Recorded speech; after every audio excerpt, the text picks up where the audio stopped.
बुद्धाच्या काळामध्ये, काश्यप बुद्धाच्या काळामध्ये हे आपले गौतम बुद्ध, तेव्हा ज्योतिपाल नावाचे बोधिसत्व होते. ज्योतिपाल नावाचे बोधिसत्व होते. आणि त्या काश्यप बुद्धाच्या काळामध्ये घटिकार कुंभार होता. तो त्या काश्यप बुद्धाचा खूप चांगला शिष्य होता. आणि ज्योतिपाल आणि घटिकार कुंभार मित्र होते. तर घटिकार कुंभार नेहमी म्हणायचा की हे मित्र ज्योतिपाल, काश्यप बुद्धाच्या दर्शनासाठी चल ना. तर तेव्हा ते ज्योतिपाल म्हणायचे की मला नाही यायचं. तेव्हा ते ब्राह्मण होते, जटाधारी होते. तेव्हा ते वारंवार म्हणायचे घटिकार कुंभार चल ना. पण ते नाही म्हणायचे. त्यांनी आयडियाने त्यांना नदीवर आंघोळीला घेऊन गेले. त्यांच्या जटात हात घातला. अरे भगवान बुद्ध इथून दिसतात म्हणे, चल ना आता. आणि मग ते घटिकार कुंभारच त्यांना तिथे घेऊन गेले. भगवंताचं दर्शन घेतल्याबरोबर, उपदेश ऐकल्याबरोबर ज्योतिपालांना आपल्या अनेक जन्माचं स्मरण झालं की अरे मी तर अनेक जन्मात पारमिता पूर्ण करत आलो. माझी भविष्यवाणी प्रत्येक बुद्धाने केली. आता हे बी सम्यक संबुद्ध आहेत. मग त्यांनी बी भविष्यवाणी पाहिले की अरे हे ज्योतिपाल साधे सुधे नाहीत, हे भावी बुद्ध आहेत. आणि मग ते तिथंच भिक्षू झाले. आणि भिक्षू झाल्यानंतर मग त्यांनी तिथून ते ब्रह्मलोकात, तिथं तुषिदेव लोकामध्ये गेले. आणि तिथं त्यांनी ध्यान करत बसले. आणि घटिकार कुंभार जेव्हा हे सिद्धार्थ गौतम म्हणून जन्माला आले, जेव्हा महाभिनिष्क्रमण करायचं, तेव्हा हे कुंभार तेव्हा घटिकार ब्राह्मा म्हणून उत्पन्न झाले.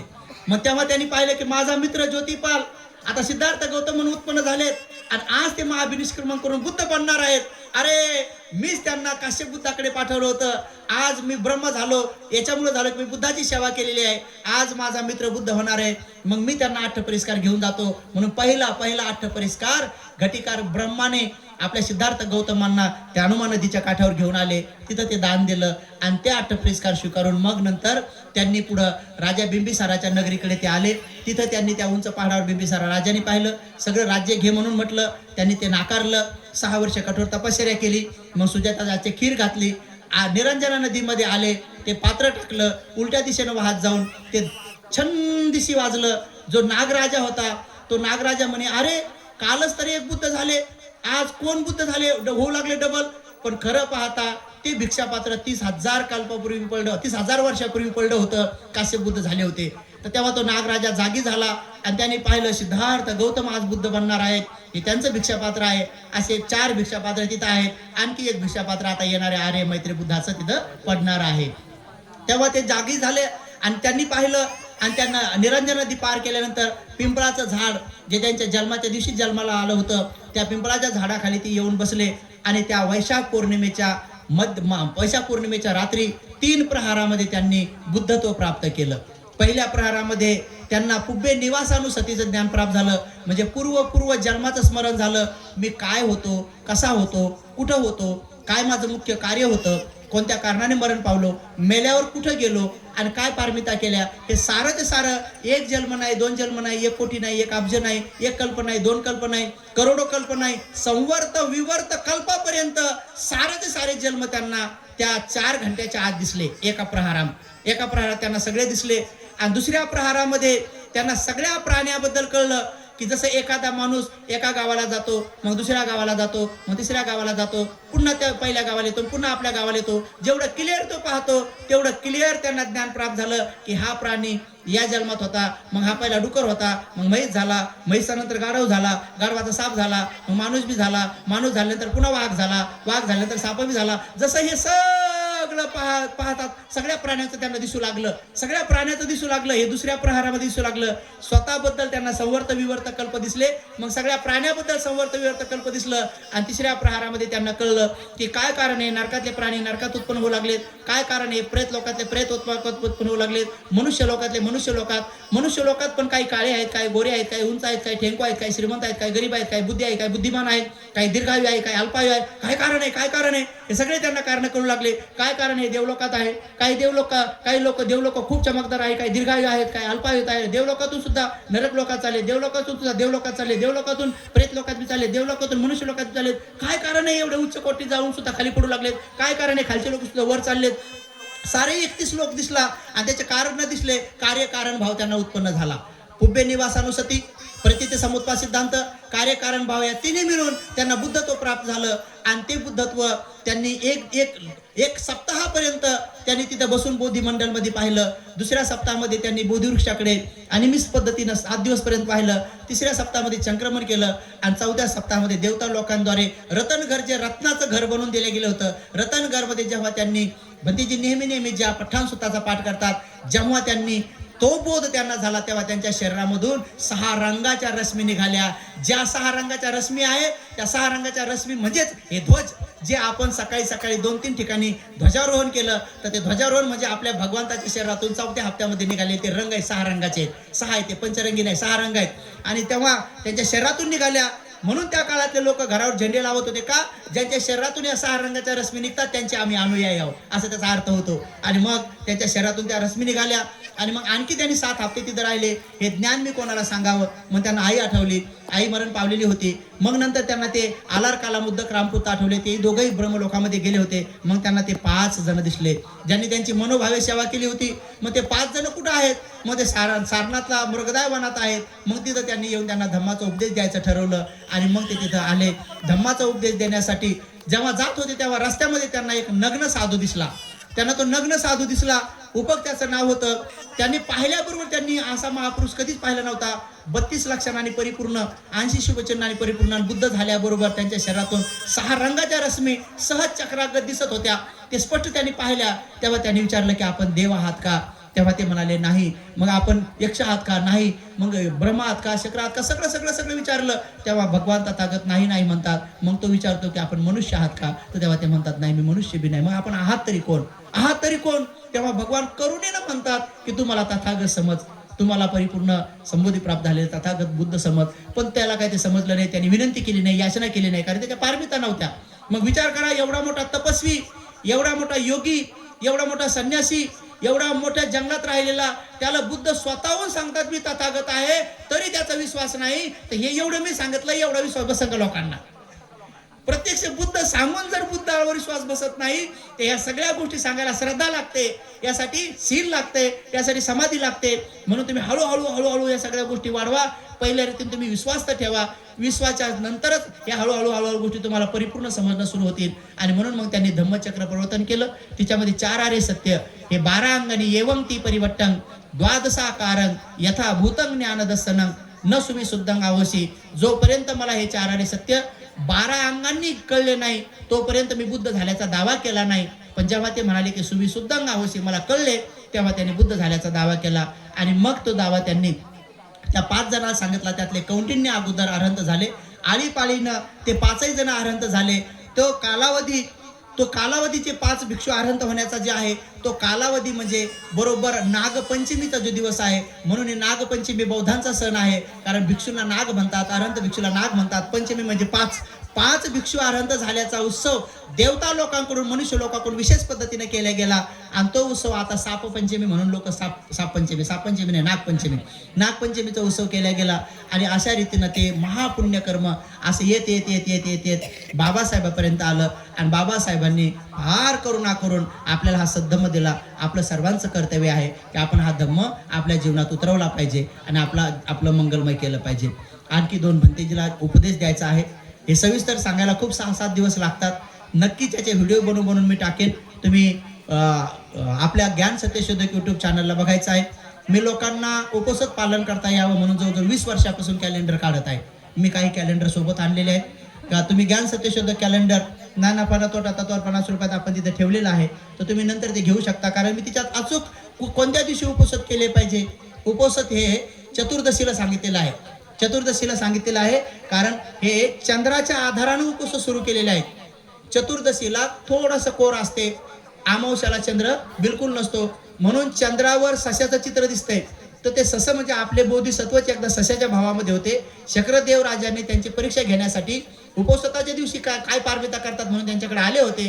त्यांनी स्वतः अंग झटकून जाळात उडे मारले होते, पण त्यांना काही झालं नव्हतं. म्हणून त्यांना सत्कार करता यावा म्हणून चंद्रावर जे चित्र सध्या दिसतंय ते आपल्या बोधिसत्वाचंच आहे. जोपर्यंत चंद्र सुरू आहे, पृथ्वी राहणार आहे, तोपर्यंत आपल्या बोधिसत्वाचा सन्मान म्हणून राहणार आहे. म्हणून हे अमावस्या नसून भिक्षूचा उपसत आहे अमावस्या, उपासकाचा उपसत आहे चतुर्दशी. म्हणून तुम्ही तेही गाणं ऐकलं असेल तेही गाणं ऐकलं असेल कोणतं, 14वीं का चांद है, 15वीं का चांद है असं काऊन नाही म्हणत, 13वीं का चांद है असं काऊन नाही म्हणत, किंवा 12वीं का चांद असं काऊन नाही म्हणत, 14वीं का चांद. 14वीं म्हणजे काय, चतुर्दशी सोप्या भाषेमध्ये 14वा दिवस. 14वा दिवस म्हणजे थोडीशी चंद्राची कोर राहते, 15व्या दिवशी पूर्ण अंधार असतो, अमावस्या असते. आणि म्हणून हे उपोषण देत असतात. तर उपोषणाच्या एका दिवशी देवता लोकांचे पुरोहित येतात, बघतात कृष्णाष्टमीला की कोण कोण माता पिताची सेवा करते, कोण मनोभावे शुद्ध स्वरूपात 3 अंगांनी उपोषण पालन करते. नंतर मग काही दिवसानं देवकाताचे सेवक येतात, देवताचे सेवक येतात कृष्णाष्टमीला. शुक्लाष्टमीला देवकाचे पुरोहित येतात आणि देवतांचे पुत्र येतात आपल्या चतुर्दशीला. आणि पौर्णिमेच्या दिवशी स्वतः प्रत्यक्ष सगळे देवराज येतात, हात जोडून लोकांकडून पुण्य करून घेतात. आणि म्हणून आपण हे 4 उपोषण अवश्य केलं पाहिजे, जिच्यामध्ये आपल्या सगळ्यांचं मंगळ सामावलेलं आहे. आणखी 2 मिनिटांमध्ये थोडेसे 1-2 उदाहरण सांगतो की या व्यावहारिक सांसारिक जीवनामध्ये घरामध्ये जर शांतता निर्माण करायची असेल, परिशुद्धता ठेवायची असेल, वाद कटकट होऊ द्यायचे नसेल, तर महिलांच्या त्या हाती आहे. तर जसं ग्रहमंगल प्रवेश करत असताना घराचा पाया मजबूत असावा लागतो, घराच्या भीती मजबूत असावं लागतात, छत मजबूत असावं लागते, तेव्हा ग्रहमंगल प्रवेश होतो. तसं तुमच्या संसाराचा पाया आहे, तुमच्या संसाराचा पाया आहे विश्वास. तर विश्वास नावाचा पाया भरा, सहनशील नावाच्या भीती टाका, क्षमाशील नावाचं छत टाका, तुमचा संसार सुखाचा होईल. म्हणून विश्वास संपादन करा, क्षमाशील बना आणि सहनशील बना, हेच तुमच्या जीवनाचं रहस्य आहे. आणि एवढंही करून जर कोणाच्या घरात छोटे मोठे वाद कटकटी होत असेल तर मी तुम्हाला सांगतो, लहान लहान मुलावर संस्कार टाका. सगळ्यांनी संस्कार टाकून घ्या. मुलाला वंदन कर म्हणू नका, तुम्हीच वंदन करा, लेकरं आपोआप वंदन करतील. कारण अनेक लोक मोठे होतात तरी त्यांना कधी माहित नाही विहारात जावं, भंतीजीर वंदन करावं कळत नाही. एका डॉक्टरच्या लग्नासाठी मी गेलो, पोरग डॉक्टर पोरगी डॉक्टरीन. लग्नाच्या टायमामध्ये नवरदेव नवरी आले आणि मला येऊन विचारू लागले की भंतीजी मेणबत्ती कुठं लावू. आता मला सांगा, मेणबत्ती लावायला वाटी आणावं का नाही, अगरबत्ती लावायला एखादा ग्लास ठेवावा का नाही, म्हणजे मेणबत्ती कुठं लावावं, कुठं चिटकावं, फुलं कुठं टाकावं, एवढं त्यांना शिकवावं का नाही. त्यांना कधी शिकवलं नाही. मला येऊन विचारू लागले भंतेजी मेणबत्ती कुठं लावू. म्हणलं लावा इथं, चोपडी जागा आहे, लावा जागा चोपडी आहे, नेमकंच मुंडन केलं, लावा म्हणलं इथं, असाच बसतो म्हणलं, लग्न होतो. मेणबत्ती इथं चिटकाव, 3 चिटकाव, अशा आडव्या चिटकाव म्हणलं, नाही तर उभ्या चिटकाव म्हणलं 3 बुद्ध धर्म संघाच्या. आणि अगरबत्त्या कानात द्या म्हणलं, कोंबून अगरबत्त्या कानात कोंबा, मेणबत्त्या डोक्यावर चिटकाव म्हणलं, आणि फुलं नाकात कोंबा म्हणलं, कारण तोंड राहिलं वंदना म्हणायला तुम्हाला म्हणलं.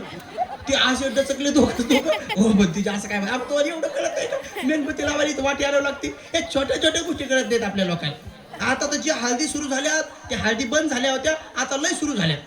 10-10 किलो हळदी आणून जे हळदी खेळू लागलेत, लयच हळदी खेळू लागलेत. हळद लावण्याचे 2 कारण होते. एक आहे अध्यात्म कारण, दुसरं आहे व्यावहारिक कारण.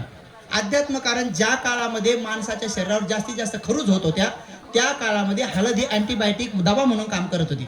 हळद आजही आपण हळद टाकून खातो, कारण पोटातले बरेच आजार बरे व्हावे, कारण ती दवा आहे. शरीराला कुठला आजार झाला, हळद टाकली, कुत्र्याला कशी जखम होते, हळद टाकू द्या, जखम बरी होती. म्हणून खरूज होत होत्या तेव्हा दवा पाड नव्हत्या.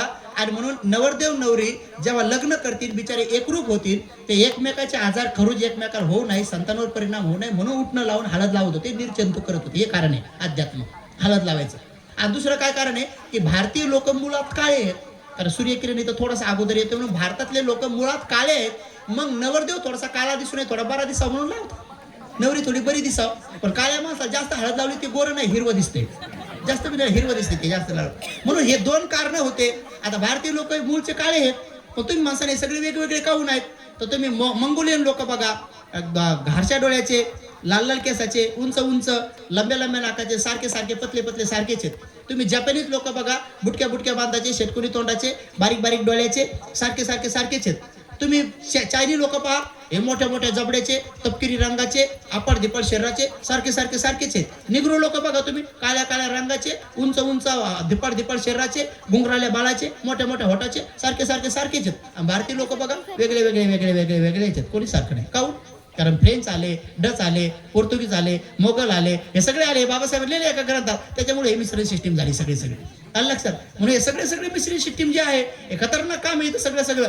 पण एवढ्यामध्ये सुद्धा एक कुळ शुद्ध राहिला, आणि तो म्हणजे नागवंशी कुळ शुद्ध राहिला. कसा राहिला? त्याचा एकमेव ग्रंथ, सुशीम प्रश्न नावाचा ग्रंथ, जो पूज्य शिलानंद भंतीजीकडे आहे, त्या ग्रंथामध्ये मात्र कळालं की हा कुळ शुद्ध आहे, यांच्यामध्येच बोधिसत्व जन्माला येणार आहे. आणि म्हणून अस्पृश्यता जी निर्माण झाली, अस्पृश्यतेचं कोणी समर्थन करू शकत नाही. आपण नाकारू शकतो अस्पृश्यता चांगली नाही, पण थोडा गहिराईमध्ये जर अभ्यास केला, डीप मध्ये अभ्यास जर केला तर बरं झालं आम्हाला अनटचेबल ठेवलं.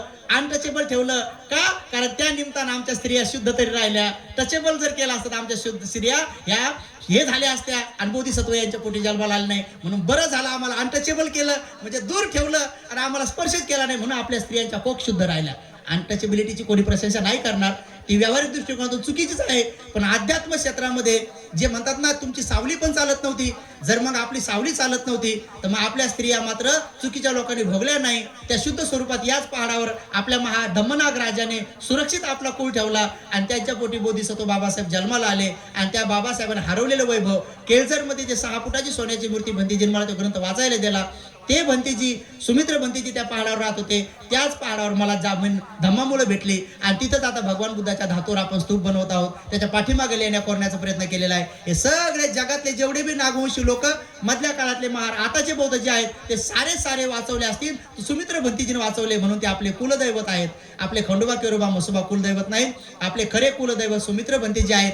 आणि धर्मनाग राजा, आपली भद्रशिला महाराणी हे आपल्या खऱ्या कुळांचे वारस माता पिता आहेत. आणि तो सुसीम राजकुमार आहे की ज्याने हा इतिहास शुद्ध स्वरूपातला पुढे आणलेला आहे. म्हणून आपण सारं पुण्य त्यांना अनुमोदन करूया आणि घरामध्ये सुख शांतता आणण्यासाठी नवरा बायकोनं गुन्ह्या गोविंदान वागा, भांडणं तंटे करू नका. नवऱ्यावर 1 पट प्रेम करा, सासू सासऱ्यावर 10 पट प्रेम करा. कारण ती सासू आहे, तिनं तुमचा पती लहानचा मोठा पोटात केला, लहानचा मोठा वाढवला आणि झोका देऊन मोठा करून नंतर तुमच्या हवाले करून दिला. तुमची एंट्री कधी झाली?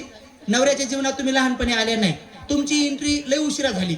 कोणी म्हणू शकतं का बाई नवऱ्याला झोका द्याला मोठा केला नवरा केला? नाही. तर तुम्ही नवऱ्याच्या जीवनात कधी आल्या? लय उशिरा आल्या.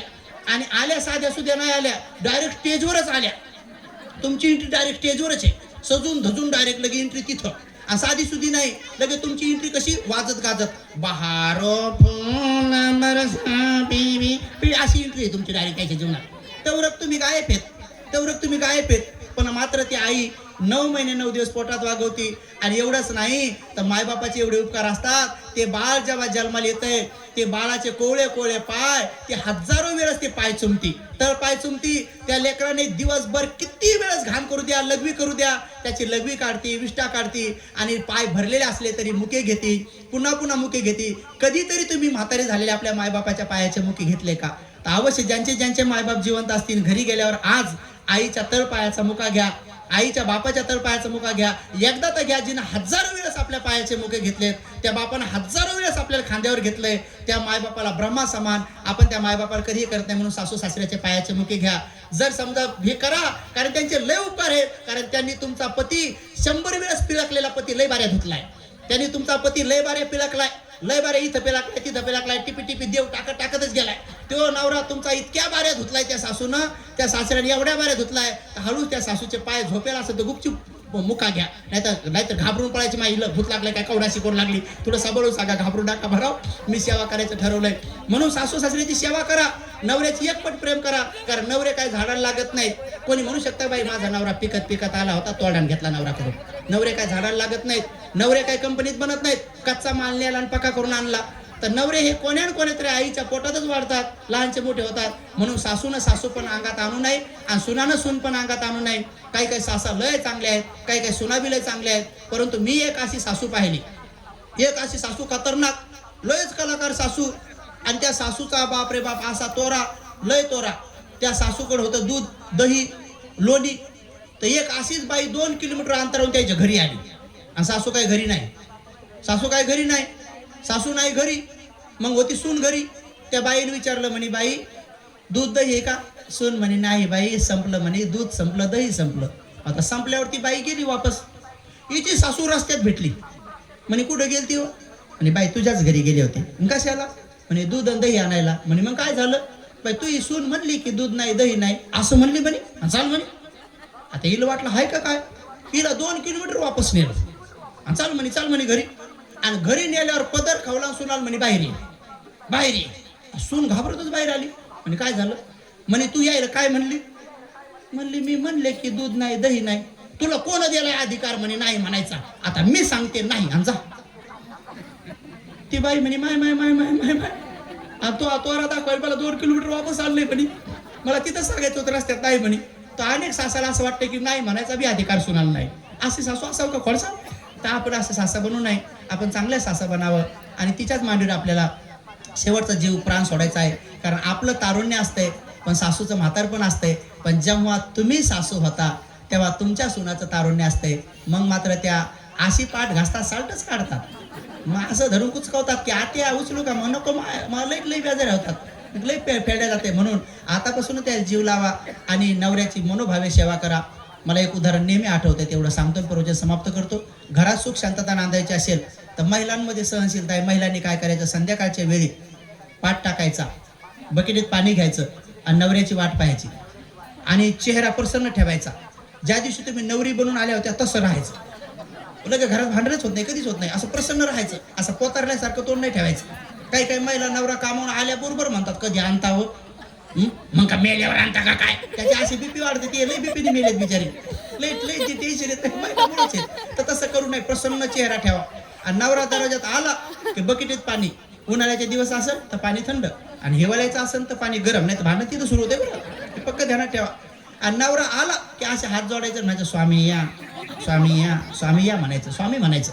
आणि स्वामीला पाटावर उभं करायचं, पाय धुवून द्यायचे, मस्त पाय पुसून द्यायचे, संध्याकाळी पाय दाबून द्यायचे. आणि म्हाताऱ्या सासू सासऱ्याला तेल लावून मालिश करून मग झोपायचे. त्या घरात भांडण होत नाही, कधीच होत नाही, भांडणच होत नाही. माझं हे प्रवचन ऐकलं, खाली उतरल्याबरोबर एक बाई आली, म्हणे भंतेजी तुमचं पटलं म्हणे मला, पण एवढं सगळं करायला सासू सासऱ्या नवरा गुणी पाहिजे ना म्हणे. गुणी असेल तर कोणाला करा वाटन, आणि जर खोडसाळा असेल तर कोण करावं म्हणे.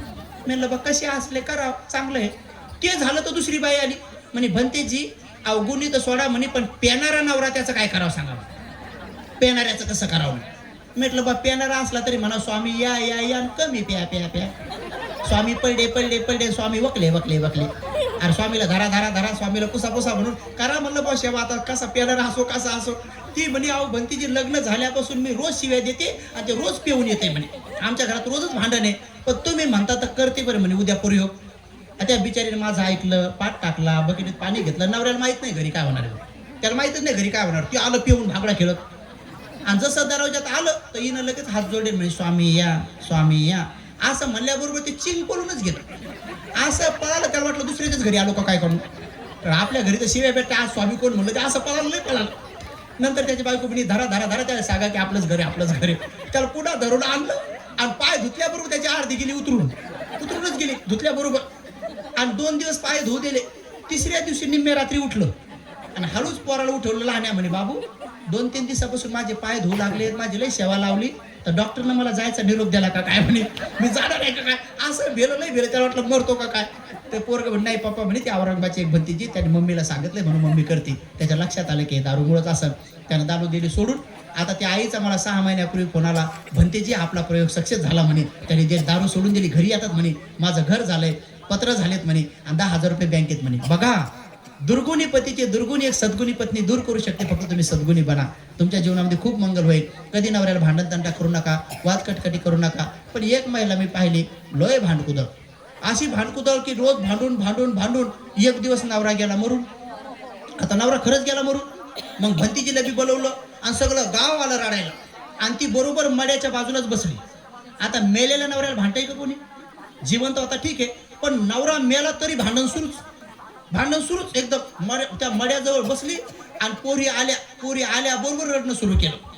रडता रडता म्हणे पोरी हो, तुमचा बाप गोळ्या वेळेवर घेत नव्हता ना, आणि ज्या गावाला नको जाऊ म्हणलं त्याच गावाला गेला ना, आणि वर तोंड करून मेला ना. मी म्हणलं आहे तुम्ही रडू लागल्या का भांडू लागल्या. बघ पाय रडणं, मेलेल्या माणसाला बी भांडण सुरूच, आणि ते जिवंतपणे भांडताना पाहिलं होतं मी, आणि मेल्यावर बी सुरूच. बरं न भांडल्या मग आल्या नंदा. त्या नंदाला पाहिल्या बरोबर म्हणे आत्ता आल्या का, जेव्हा गरज होती तेव्हा नाही आल्या, आणि तेव्हा काय कापूस याचा तेव्हा त्या का, आणि पैशाच्या गड्ड्या मोजत होत्या ना, आणि आता येऊन काय भाऊ बोलन का. उठा उठा बहिणी आल्या, बहिणी पाहत भांडू घेतलं. बरं नंदा बी भल्या कलाकार, त्या बी भांडतच आल्या. त्या बी म्हणे दादा उठणारे, आणि 2 शब्द बोलणारे. आता खरंच उठून काय म्हणला असता, मेला असतात बरं झालं असतं का, पण म्हणे दादा उठणारे. आणि 2च शब्द बोलणारे, आणि तुला 3 महिन्यापासून एक जण टाकून गेली होती ना, आणि तू खायचं लय आबळ होती रे, आणि देवानं त्याला तुला उचलायच्या ऐवजी तिला काऊन नाही उचललं, बाहेर. मी म्हणलं भंतीची बॅगा घ्या, या दरवाजात चला, इथं भांडण होणार आहे म्हणलं. आणि भांडण बी काय साधं सुद्धा नाही, तुंबळ युद्ध होणार आहे म्हणलं. आणि ह्या महिला झिट्या धरतीनं आपल्याला धरायला काय नाही, आपल्या डोक्याला लागतील भीतीला म्हणलं. चला म्हणलं, असं भांडण सुरू केलं त्यानं. पण त्याचं भांडण झालं, मग आलं पोरग. त्या पोराकडे पाहून म्हणे आता आला का, जेव्हा बापाला गरज होती तेव्हा नाही आला रे. आणि एवढ्या दिवस काय बायकोच्या खोंगल्यात बसला होता का पाहते रंड. ते पोरग असं चिंग पळालं, डबल आलंच नाही. ती म्हणे बाबा म्हातारी खिचडी मी स्मशान मग त्याच्यात पण डायरेक्ट बघ, त्याला भांडल्या, पोरीला भांडल्या. मग आला इवायला पाहिल्या बरोबर म्हणे दादा निरपावर निरप दिले ना, पण तुम्ही एकदा बी नाही आले ना. जरी एकदा येऊन गेले असते तर तुमच्या काय मिशा गळून पडल्या असत्या का. पाहत्या इवायला, त्या इवायला त्या मोठ्या मोठ्या मिशा त्याला झाकूनच घेतल्या, मिशा झाकूनच घेतल्या. रडता रडता म्हणे बाई जवरक महाबुवा होता तवरक मिशा बुडूस तोर खाल्लं व, आणि मिशा बुडूस तोर राऊंड राऊंड मिशावरच बोलायची. ती येईन म्हणे चला तुमच्या मिशावर बोलू लागली म्हणे, चला म्हणे. बघा त्या इनीला भाडल्या, इवायला भाडल्या, सगळ्याला भाडल्या. मग नंतर मला म्हणे भंतेजी तुम्हाला एक सांगू का. म्हणलं द्या 2-4 शिवाय आम्हाला द्या. सगळे झालेत, भंतेजीच उरले, द्या म्हणलं. नाही बापा तुम्हाला कशाला शिवाय देऊ म्हणे. म्हणलं मग काय सांगायचं सांगा. म्हणे भंतेजी महाराजा लय चांगला होता हो. म्हणलं आम्ही कधी म्हणलं खराब होता, तुम्ही कोणालाच बोलू द्यायला म्हटलं. म्हणे भंतेजी लय चांगला राजा होता. नाही म्हणले तर मला कपडे आणायचा, काही आणायचा. आणि मागच्याच महिन्यात भंतेजी मला सोनं केलं व, पण मग खरं सोनं गेलं व. आणि भंतेजी मी आता या सोन्याचं काय करू. मला म्हणे आम्हाला देऊन टाका. आणि मुकेच बसा, आम्हाला कशाला विचारावं. म्हणलं मग काय करू. मी तिकडे भगवान बुद्धाची मूर्ती बनवू लागलो, तिचा चेहरा सोन्याचा बनवू लागलो. म्हणून म्हणलं द्या मला. तुम्हाला म्हणे मुकेश बसा. म्हणलं बसा तर बसा मुकेश. मग कशाला विचारा म्हणलं. मला असं भांडू घेतलं नवऱ्याला. असं भांडलं नाही पाहिजे, खूप चांगलं जीवन जगलं पाहिजे. आजच्या मंगल प्रसंगी सर्वांचं मंगल हो, सर्वांचं कल्याण हो, सर्वजण सुखी हो, सुखी हो, सुखी हो. तो यतो सम्मा सती